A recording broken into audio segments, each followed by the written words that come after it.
Près de 400 élèves des collèges Lucenay, Bossière, Sourdy et Sainte-Ursule ont participé en début de semaine aux journées de prévention sur les usages d'Internet et des réseaux sociaux, baptisées Net ou pas Net. Mises sur pied depuis 5 ans par le service jeunesse de la ville de Luçon, ces journées ont pour but de sensibiliser les jeunes face à leur usage du numérique, à travers notamment 2 ateliers au choix, un sur les jeux vidéo animé par Jean Charpentier et un autre sur la connaissance et l'utilisation d'Internet animé par les BTS des lycées Pétré et Atlantique.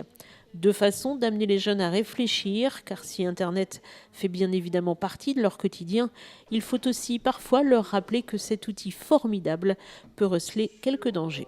Oui, l'intérêt, c'est de leur montrer qu'on peut jouer à travers les réseaux sociaux et que n'importe qui peut prendre un profil qui n'est pas le sien et donc se méfier de tout ce qui peut paraître sur Internet, des messages ou des différentes informations qui peuvent circuler.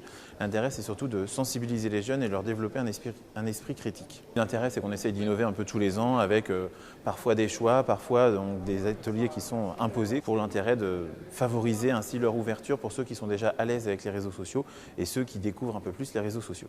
Pour les amener à réfléchir, les élèves de BTS se sont appuyés sur les méthodes utilisées par l'ANPA, l'Association nationale de prévention en alcoolologie et addictologie.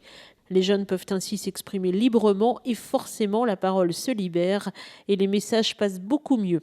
Et d'ailleurs, pour favoriser l'échange, cette année, les ateliers duraient plus longtemps. Et voilà, le but était de doubler donc l'amplitude horaire des ateliers qui étaient proposés en mairie, donc en passant de 40 minutes à 1h20. Et vu qu'on fonctionne sur une demi-journée, il était compliqué de faire participer aux élèves à tous les ateliers. Donc l'idée était que les élèves se positionnent en amont au sein des établissements sur un des 2 ateliers proposés en mairie. Donc le but était de rebasculer les BTS qui étaient auparavant au niveau du théâtre Milandi pour qu'elles proposent un atelier qui correspond plus à leur scolarité. Donc en proposant un atelier en partenariat avec l'ANPA, où là ils travaillaient plus sur la réflexion quant à leur utilisation quotidienne, notamment des réseaux sociaux et de l'outil numérique en général. Par ailleurs, tous les participants, cette fois, ont assisté à un débat au théâtre animé par un professionnel du net.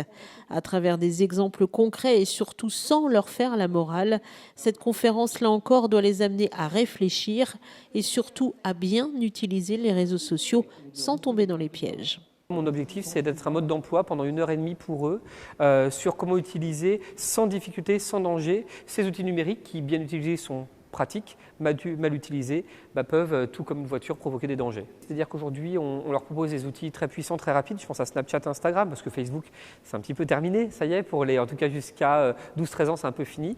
Le souci, c'est qu'avec Snapchat, Instagram, on leur vend un outil leur disant que les photos disparaissent, alors qu'il y a toujours des traces. Outre la capture d'écran et les conditions d'utilisation qu'ils ne lisent pas, il y a toujours des traces de ce que l'on fait aujourd'hui sur Internet. Quand je leur demande de se projeter en 2037-2040, quand ils vont être sur le marché du travail, sur le marché de l'emploi, ils ne peuvent pas se projeter, ils ont du mal. Sauf qu'aujourd'hui, on le sait, c'est 4 patrons sur 5 qui vont sur Internet taper nom et prénom de leurs futurs salariés. Ce qu'ils font aujourd'hui aura un impact plus tard.